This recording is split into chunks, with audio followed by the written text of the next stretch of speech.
Okay guys, gusto yung makita yung freezer namin dito sa Canada. Tara, samahan nyo ako. Ayan guys, ang aming freezer dito sa Canada. At meron pa kami dyang bulldozer sa loob. Sobrang laki ng freezer namin. Kasya ang isang bulldozer guys. Tingnan nyo naman guys, yung mga kotse namin. Laruan lang dito yan guys. May kotse rin dito at mga snow. Tingnan yung basurahan namin. May basurahan din kami ng snow dito guys.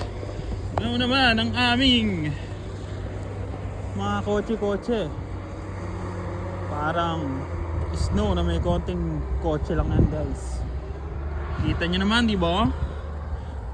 Ang ating McDonald's parang apat tas ice cream yung snow guys. Yung bulldozer na yan, yung naghahakot ng mga snow dito tuwing umaga.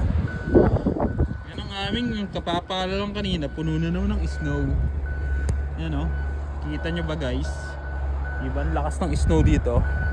Ha? Samahan nyo ako ulit sa next episode ng ating kabugukan. Bye guys.